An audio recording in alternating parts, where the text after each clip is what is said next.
여러분, 잠깐 상상해 보세요. 당신이 20살이었을 때 가장 믿었던 형제들이 당신을 구덩이에 던집니다. 살려달라고 울부짖는 당신의 목소리를 들으면서 그들은 태연하게 밥을 먹습니다. 그리고 지나가는 상인들에게 당신을 은 20냥에 팝니다. 그 뒤로 22년, 노예가 되고 억울한 누명을 쓰고 감옥에 갇힙니다. 그런데 그 22년이 지난 어느 날 그 형들이 당신 앞에 머리를 조아리고 있습니다. 당신이라면 어떻게 하시겠습니까? 오늘 우리가 함께 읽을 이야기는 단순한 복수와 용서의 이야기가 아닙니다. 이것은 하나님이 가장 깊은 상처를 어떻게 사용하시는가에 관한 이야기입니다. 창세기 42장부터 50장까지 요셉의 마지막 이야기를 지금 시작합니다. 가나안 땅에 극심한 기근이 들었습니다. 먹을 것이 없었습니다. 짐승들이 쓰러지고 아이들이 울고 우물이 말라갔습니다. 야곱은 아들들을 불러 말했습니다. 왜 너희는 멀뚱멀뚱 서로 쳐다만 보고 있느냐? 애굽에 양식이 있다 하니 내려가서 사오너라. 우리가 살아야 하지 않겠느냐? 야곱의 10아들은 이집트로 향했습니다. 막내 베냐민만 남겨두고 야곱은 베냐민을 보낼 수 없었습니다. 그에게는 이미 요셉이 없었으니까요. 20년 전 피 묻은 요셉의 채색옷을 받아든 그날부터 야곱의 가슴 한켠에는 구멍이 뚫려 있었습니다. 10명의 형제들이 낙타를 몰고 사막을 건넙니다. 먼지 속을 걸어 마침내 이집트 곡물 창고 앞에 섰습니다. 그런데 곡물을 관리하는 총리 대신이 그들 앞에 나타났습니다. 이집트 귀족 복장을 하고 황금 목걸이를 걸고 파라오의 인장 반지를 낀 그 사람. 형들은 알아보지 못했습니다. 22년이 지났습니다. 그때 그 소녀는 이제 없었습니다. 그러나 요셉은 형들을 바로 알아봤습니다. 성경은 이 순간을 이렇게 기록합니다. 요셉이 그들을 알아보았으나 그들은 요셉을 알지 못하였더라. 창세기 42장 8절. 그 순간 요셉의 가슴 속에서 무엇이 지나갔을까요? 분노였을까요? 슬픔이었을까요? 반가움이었을까요? 성경은 요셉이 즉시 정체를 밝혔다고 쓰지 않습니다. 요셉은 이집트 말로 형들에게 엄하게 말했습니다. 통역관을 통해서 형들이 자신의 목소리를 눈치채지 못하도록 너희는 어디서 왔느냐? 가나안 땅에서 양식을 사러 왔나이다. 아니다. 너희는 이 나라의 약한 곳을 정탐하러 온 정탐꾼들이다. 형들은 당황했습니다. 아닙니다. 우리는 한 사람의 아들 12형제입니다. 막내는 아버지와 함께 있고 하나는 없어졌나이다. 하나는 없어졌나이다. 요셉은 이 말을 들었습니다. 형들은 여전히 요셉이 없어졌다고 말했습니다. 죽었다고, 사라졌다고, 그들이 팔아버렸다는 말은 하지 않았습니다. 요셉은 형들을 3일 동안 옥에 가뒀습니다. 신학자들은 이 3일에 주목합니다. 요셉은 복수하려 했을까요? 그렇지 않습니다. 요셉은 생각할 시간이 필요했습니다. 그리고 형들에게도 생각할 시간을 준 것입니다. 3일째 되는 날 요셉이 형들을 불러냈습니다. 나는 하나님을 경외하는 자니 이같이 하면 살리라. 너희 중 한 사람만 옥에 남겨두고 나머지는 양식을 가지고 돌아가라. 그리고 막내 아우를 데리고 오너라. 바로 이 순간이었습니다. 형들이 서로 말하기 시작했습니다. 그들은 이집트 말을 몰랐고 통역관도 잠시 자리를 비운 때였습니다. 히브리어로 속삭이는 그들의 말을 요셉은 전부 알아들었습니다. 우리가 아우의 일로 인하여 범죄하였도다. 그가 우리에게 애걸할 때에 그 마음의 괴로움을 보고도 듣지 아니하였으므로 이 괴로움이 우리에게 임하도다. 22년 만에 들은 말이었습니다. 형들의 입에서 나온 그 고백. 요셉은 돌아서야 했습니다. 눈물이 흘렀습니다. 성경은 말합니다. 요셉이 그들을 떠나 울었다. 그러나 돌아와서 다시 엄한 얼굴을 했습니다. 아직은 때가 아니었습니다. 형들이 진심으로 변했는지 요셉은 더 확인해야 했습니다. 시므온을 묶어 인질로 남겨뒀습니다. 나머지 9은 양식을 짊어지고 가나안으로 떠났습니다. 그런데 돌아가는 길 한 형제가 나귀에게 먹이를 주려고 자루를 열었습니다. 그런데 자루 속에 돈이 그대로 있었습니다. 내 돈이 돌려졌다. 보아라, 내 돈이 자루 속에 있다. 형들의 얼굴이 새하얗게 질렸습니다. 하나님이 어찌하여 우리에게 이런 일을 하셨는고 요셉이 양식값을 몰래 돌려보낸 것이었습니다.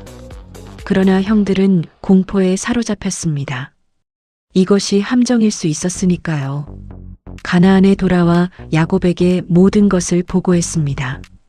야곱은 무너졌습니다. 너희가 나로 자식을 잃게 하는도다. 요셉도 없어졌고 시므온도 없어졌거늘 베냐민을 또 빼앗아 가고자 하느냐. 이는 다 나를 해롭게 함이로다. 야곱은 베냐민을 보내지 않겠다고 했습니다. 시므온이 이집트 감옥에 있어도 그러나 기근은 멈추지 않았습니다. 가져온 양식이 다 떨어졌습니다. 다시 이집트로 가야 했습니다. 그리고 이제 베냐민 없이는 그 총리 앞에 설 수 없었습니다. 유다가 야곱 앞에 나섰습니다. 아버지께서 베냐민을 우리와 함께 보내시면 우리가 내려가겠나이다. 내가 그를 책임지겠습니다. 내가 아버지께 그를 데려오지 못하면 내가 영원히 아버지 앞에 죄를 담당하겠습니다. 유다의 이 말 기억해 두십시오. 이것이 나중에 가장 극적인 순간의 복선이 됩니다. 야곱은 결국 허락했습니다. 전능하신 하나님이 그 사람 앞에서 너희에게 긍휼을 베푸사 그가 너희 다른 형제와 베냐민을 돌려보내게 하시기를 바라노라. 내가 자식을 잃게 되면 이르리로다. 이것은 체념이 아닙니다. 이것은 믿음입니다. 모든 것을 내려놓은 아버지의 믿음. 11 형제가 다시 이집트에 도착했습니다. 베냐민을 데리고 요셉은 형들을 보자마자 자신의 청지기에게 명령했습니다. 이 사람들을 집으로 안내하여라. 오늘 정오에 나와 함께 식사할 것이다. 형들은 이상했습니다. 양식을 사러 온 것뿐인데 총리 대신에 집에서 밥을 먹으라니. 청지기가 그들을 안내했고 형들은 겁이 나서 청지기에게 속마음을 털어놨습니다. 청지기는 말했습니다. 너희는 두려워하지 마라. 너희 하나님, 너희 아버지의 하나님이 재물을 자루에 넣어 너희에게 주신 것이니라. 그리고 시므온이 나왔습니다. 형제들이 다시 모였습니다. 요셉이 들어왔습니다. 그리고 베냐민을 보았습니다. 같은 어머니 라헬의 아들. 헤어질 때 갓난아기였던 그 동생이 이제 어엿한 청년이 되어 서 있었습니다. 요셉이 물었습니다. 너희 아버지, 그 노인이 안녕하시냐? 아직도 살아계시냐? 당신의 종 우리 아버지가 평안하여 아직 살아계시나이다. 그리고 베냐민을 바라보며 말했습니다. 이 아이가 너희가 말하던 막내 동생이냐? 하나님이 내게 은혜 베푸시기를 원하노라. 요셉은 급히 돌아서야 했습니다. 베냐민을 보는 순간 눈물이 복받쳤습니다. 안방으로 들어가 울었습니다. 다시 얼굴을 씻고 나왔습니다. 형들과 식사를 했습니다. 그러나 요셉의 마지막 테스트는 아직 끝나지 않았습니다. 형들이 돌아가려 할 때 요셉은 청지기에게 명령했습니다. 각 사람의 자루에 양식을 채우되 막내 자루에는 내 은잔을 넣어 두어라. 다음 날 아침 형들이 떠났습니다. 그런데 얼마 지나지 않아 청지기가 그들을 따라잡았습니다. 어찌하여 악으로 선을 갚았느냐? 너희 중 한 사람의 자루에서 총리의 은잔이 나왔다. 형들은 강력히 부인했습니다. 자루를 수색했습니다. 큰 형부터 막내까지. 은자는 베냐민의 자루에서 나왔습니다. 형들이 옷을 찢었습니다. 절망의 표시였습니다. 그리고 다시 이집트로 돌아왔습니다. 유다가 앞으로 나섰습니다. 바로 이 순간입니다. 유다는 처음부터 끝까지 아버지 이야기를 했습니다. 아버지가 이 아이를 사랑하여 만약 이 아이가 없으면 아버지가 돌아가실 것입니다. 청컨대 이 아이 대신에 저를 종으로 삼아 주소서. 이 아이는 아버지께 돌아가게 해주소서. 22년 전 유다는 요셉을 은 20냥에 팔자고 제안한 사람이었습니다. 그런데 지금 유다는 베냐민 대신 자신이 종이 되겠다고 자원하고 있습니다. 요셉은 더 이상 참을 수 없었습니다. 모든 사람을 내게서 물러가게 하라. 시종들이 모두 나갔습니다. 형들과 요셉만 남았습니다. 그리고 요셉은 소리내어 울었습니다. 얼마나 큰 울음이었는지 이집트 사람들이 밖에서 들었습니다. 파라오의 궁예까지 들렸습니다. 나는 요셉이라. 내 아버지가 아직 살아계시니까? 형들은 말을 잃었습니다. 두려워서 대답하지 못했습니다. 요셉이 말했습니다. 내게로 가까이 오소서. 나는 당신들이 애굽에 판 요셉이라. 당신들이 나를 이곳에 팔았다고 해서 근심하지 마소서. 하나님이 생명을 구원하시려고 나를 당신들 앞서 보내셨나이다. 소문이 파라오의 궁까지 퍼졌습니다. 요셉의 형제들이 왔다. 파라오는 기뻐했습니다. 요셉을 아꼈던 파라오였습니다. 그는 명령했습니다. 형제들에게 말하라. 가나안 땅으로 돌아가 아버지와 가족을 데려오너라. 이집트에 좋은 땅을 줄 것이며 이집트의 기름을 먹게 하리라. 요셉은 형들에게 선물을 가득 실어보냈습니다. 옷가지와 양식과 은과 이집트의 진귀한 것들, 그리고 아버지 야곱을 위해 이집트 수레를 보냈습니다. 먼 길을 늙은 몸으로 걸어오지 않아도 되도록. 형들이 가나안에 도착했습니다. 야곱에게 말했습니다. 요셉이 지금도 살아있고 애굽 온 땅의 총리가 되었나이다. 야곱의 마음이 냉담하였습니다. 히브리어 원문은 말합니다. 그의 심장이 멈췄다. 22년. 아들의 죽음을 받아들이고 슬픔 속에서 살아온 22년. 그 무게가 얼마나 깊었는지 기쁜 소식이 들어올 자리가 없었습니다. 믿지 못했습니다. 형들이 요셉이 자신들에게 했던 말을 전했습니다. 이집트에서 가져온 수레를 보여줬습니다. 그때서야 야곱이 깨어났습니다. 조카도다. 내 아들 요셉이 아직 살아있으니 내가 죽기 전에 가서 그를 보리라. 야곱 일가는 모든 것을 싸서 이집트로 출발했습니다. 가나안을 떠나는 것은 쉬운 결정이 아니었습니다. 하나님이 아브라함에게, 이삭에게, 야곱에게 약속하신 땅, 그 땅을 떠나는 것. 브엘세바에서 야곱은 하나님께 제사를 드렸습니다. 그날 밤 하나님이 야곱에게 나타나셨습니다. 야곱아, 야곱아, 내가 여기 있나이다. 나는 하나님이라 내 아버지의 하나님이니 애굽으로 내려가기를 두려워하지 마라. 내가 거기서 너로 큰 민족을 이루게 하리라. 내가 너와 함께 애굽으로 내려가겠고 반드시 너를 인도하여 다시 올라올 것이며 요셉이 그 손으로 내 눈을 감기리라. 야곱은 출발했습니다. 이집트 국경 고센 땅에 가까워질 때였습니다. 요셉이 수레를 타고 마중 나왔습니다. 아버지를 보는 순간 요셉은 아버지 목에 안겨 오랫동안 울었습니다. 야곱이 말했습니다. 내가 아직 살아있고 내가 내 얼굴을 보았으니 이제 죽어도 조카도다. 22년 만에 아버지 품에 안긴 요셉. 22년간 아들이 죽었다고 믿었던 야곱. 그 두 사람이 껴안고 울고 있었습니다. 이 장면을 상상해 보십시오. 아버지의 손이 얼마나 떨렸을까요? 요셉의 눈물이 얼마나 뜨거웠을까요? 야곱 일가 70명이 이집트에 정착했습니다. 파라오는 가장 좋은 땅 고센을 줬습니다. 요셉은 아버지를 파라오에게 데려갔습니다.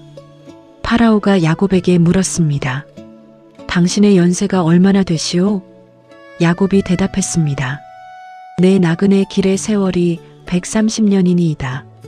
내 나이가 얼마 못 되니 우리 조상의 나그네 길의 연조에 미치지 못하나 험악한 세월을 보내었나이다. 130년. 그리고 스스로 고백합니다. 험악한 세월이었다고. 야곱은 17년을 더 이집트에서 살았습니다. 아들 요셉과 함께 잃어버린 22년을 17년으로 보상받는 듯 했습니다. 야곱이 죽음을 앞뒀습니다. 요셉을 불렀습니다. 그리고 요셉의 두 아들 므낫세와 에브라임을 데려오게 했습니다. 야곱은 손자들에게 손을 얹어 축복했습니다. 그런데 오른손을 에브라임에게, 왼손을 므낫세에게 얹었습니다. 에브라임은 둘째였습니다. 장자에게 오른손이 가야 했습니다. 요셉이 바로잡으려 했습니다. 아버지, 이 아이가 장자이오니 오른손을 그에게 얹으소서. 야곱이 거절했습니다. 나도 안다, 내 아들아. 나도 안다. 그러나 아우가 형보다 클 것이요 아우의 자손이 여러 민족을 이루리라. 야곱의 눈은 흐릿했습니다. 그러나 그의 영적인 눈은 멀지 않았습니다. 야곱은 12아들을 모두 불러 각각에게 예언의 말을 남겼습니다. 그것이 창세기 49장의 야곱의 축복입니다. 그리고 야곱은 말했습니다. 나를 선조들이 있는 곳에 묻어다오. 햇사람 에브론의 밭 막벨라 굴에. 야곱은 발을 침상에 모으고 숨을 거뒀습니다. 요셉은 아버지의 얼굴에 엎드려 울었습니다.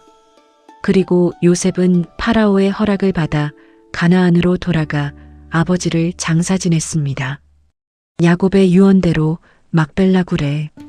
그리고 가나안에서 이집트로 돌아오는 길 형들의 마음에 두려움이 스며들었습니다. 아버지가 돌아가셨다. 이제 요셉이 우리를 미워하여 보복할지도 모른다. 형들이 요셉 앞에 엎드렸습니다. 우리는 당신의 종이니이다. 요셉은 울었습니다. 그리고 창세기 50장 19절과 20절, 성경 전체에서 가장 위대한 용서의 선언이 나옵니다. 두려워하지 마소서.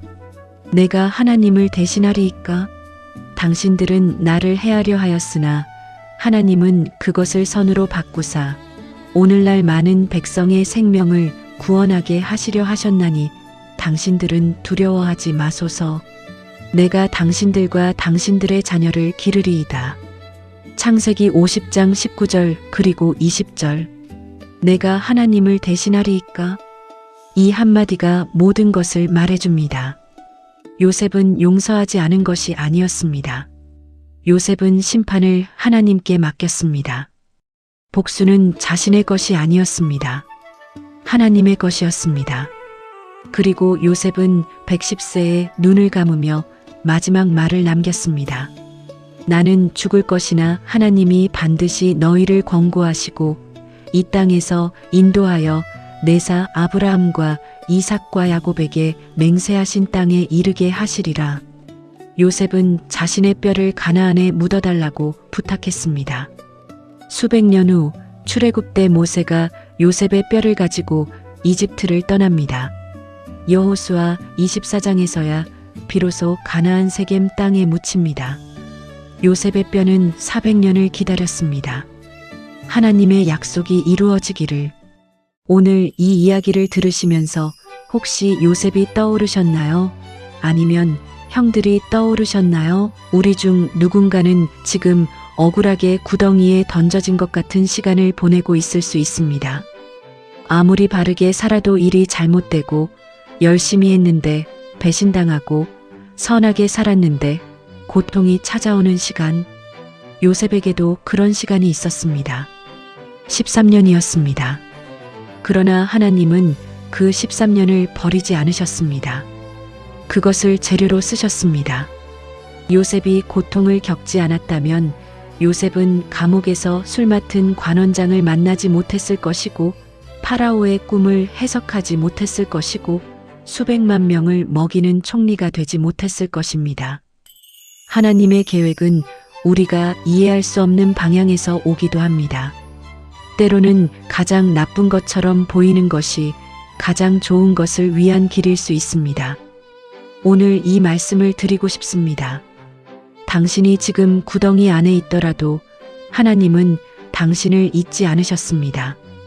당신이 지금 감옥 같은 상황에 있더라도 그 상황이 당신의 끝이 아닙니다. 요셉의 이야기는 우리에게 말합니다. 하나님이 보내신 길에는 반드시 목적이 있다고. 끝까지 함께 해주셔서 감사합니다. 이 영상이 도움이 되셨다면 구독과 좋아요 한 번씩 부탁드립니다. 여러분의 응원이 이 채널을 살아있게 합니다.